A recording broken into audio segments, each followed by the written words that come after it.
Peters by Parliamentary Library. Is there any objection to that being tabled? There is none. Question number 4, Dr Russell Norman. Thank you, Mr Speaker. My question is to... Order. Question number 4, Dr Russell Norman. Thank you, Mr Speaker. My question is to the Prime Minister and asks, does he stand by his government's policies? Right, Honourable Prime Minister. Mr Speaker, yes. Supplementary. Supplementary question, Dr Russell Norman. How can he stand by his policies when it is his policies that have driven up the average yearly household power bill by $360 a year since he became Prime Minister, or, as he said in his earlier answer, by 20%?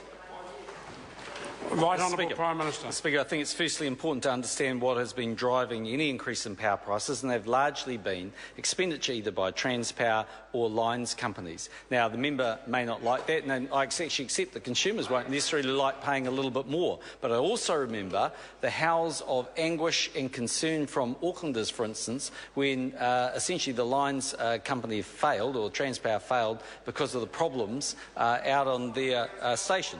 So, Mr Speaker, in the end, we do have to actually spend money upgrading our infrastructure. What I do know, though, is, and what I have seen, is reports of how much actually consumers will pay more under a Labor Greens power policy. That's provided by analysts who've looked at their policy.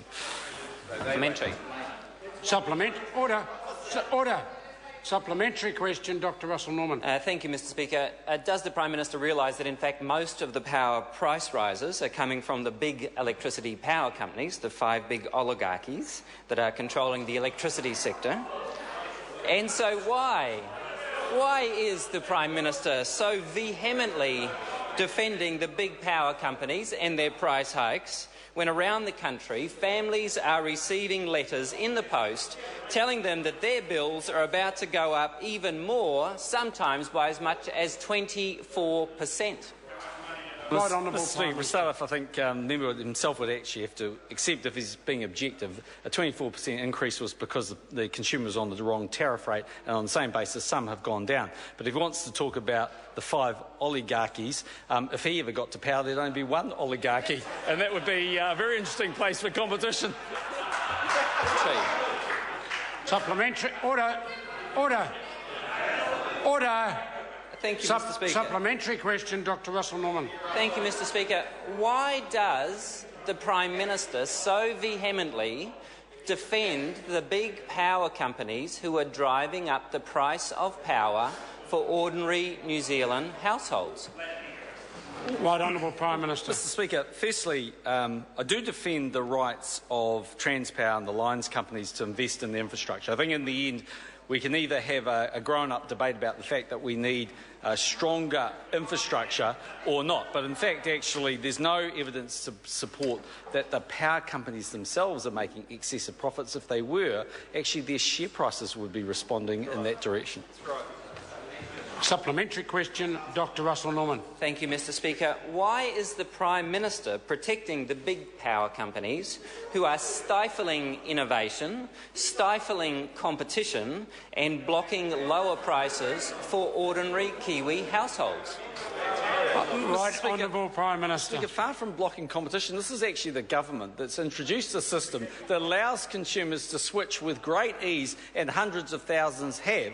And it's very interesting, but the co-leader of the Greens seems to be rewriting his energy policy on his feet, because if anyone wants to stifle competition and drive up price, the way to do that is to create this one single buyer of electricity, but by the way, that the analysts think will massively drive up prices, and if that isn't a wedge through their heart, attached to it may as well be the bill for $500 for his emissions trading scheme. But by the way, they'll have plenty of time to look at the bill because they won't have a job under a Greens government. You should stop asking. Order. Order.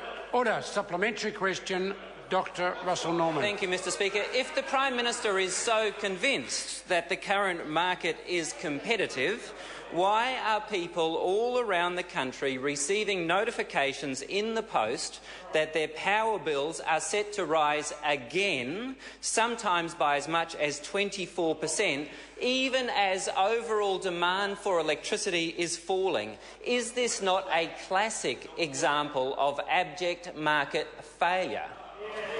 Mr. Speaker, the right no. honourable Prime Minister. And the fastest way to have market failure is don't have a market, which is what the Greens are proposing. Secondly, Mr. Speaker, I go back to the points I made to the Leader of the Opposition, as inconvenient as they were for him because they tell such a good story. Last year, average weekly wages went up 2.8%, inflation went up 1.6%. This year, average weekly wages went up 2.9% compared to inflation of 0.9%. And correct me if I'm wrong, but that member was happily supporting the Labor government while they were producing this chart that David Cunliffe helpfully sent to everybody, because I'm sure everyone's following him on Twitter. So, Mr. Speaker, that's what they got to see, that this massive line that looks like sort of the number of I don't know, the number of people who want to vote national, looks like our polls, that's actually the price increases under a Labor government. Order. Order. Order. Question number 5, Phil Twyford. Thank you, Mr. Speaker.